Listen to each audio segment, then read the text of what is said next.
નમસ્કાર દર્શક મિત્રો, આપ સૌનું સનસનીખીજ ન્યૂઝમાં હાર્દિક સ્વાગત છે। નજર કરીએ આજના સમાચાર ઉપર।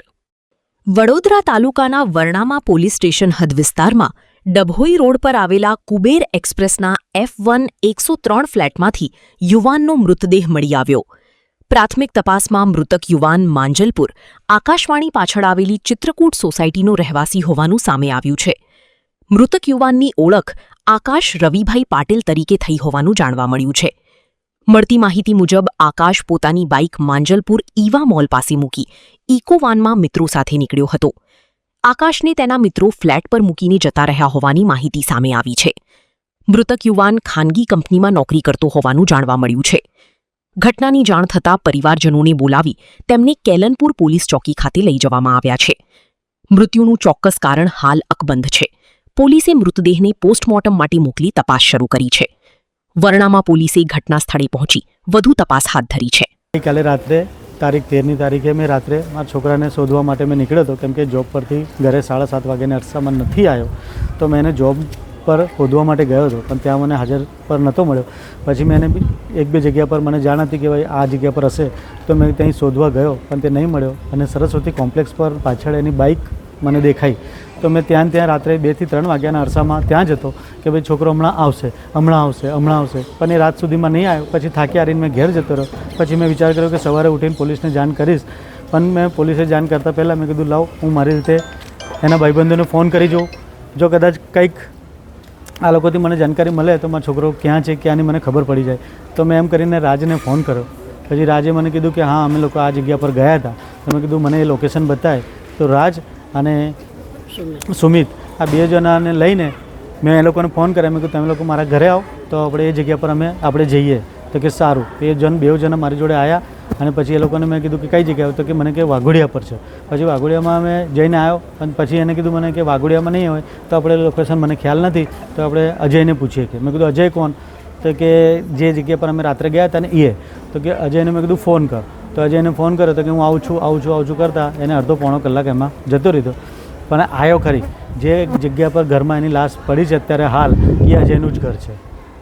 અને રાત્રે પછી હમણાં સવારે અજય આવ્યો અને એની પહેલાં જ પણ અમે લોકો અહીં આવ્યા તો પોલીસમાં મેં જાણ કરી દીધી હતી, તો પોલીસવાળા એમ્બ્યુલન્સમાં 108માં એમ્બ્યુલન્સમાં જાણ કરી, એમ્બ્યુલન્સવાળા આવ્યા અને એમ્બ્યુલન્સવાળા એને મૃત જાહેર કર્યો।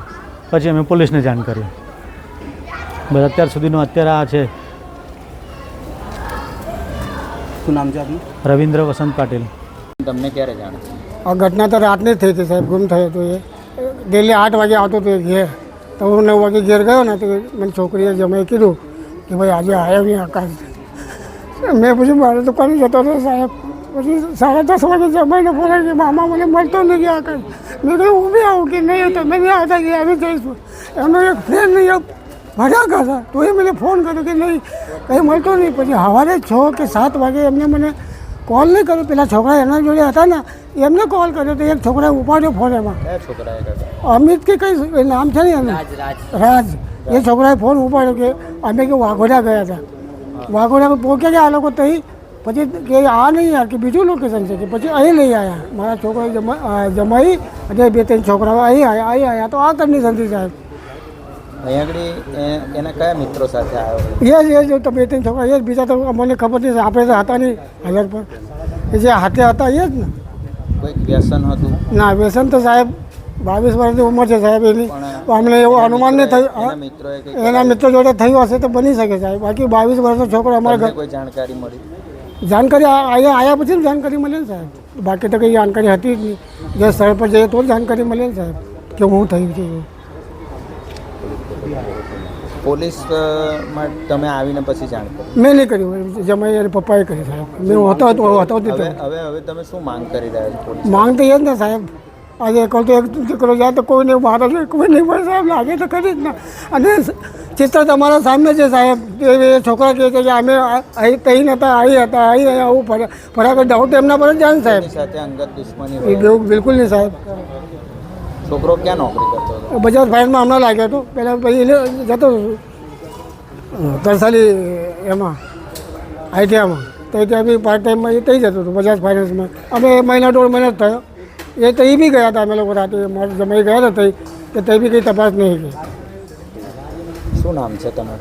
રમેશભાઈ સિંધી.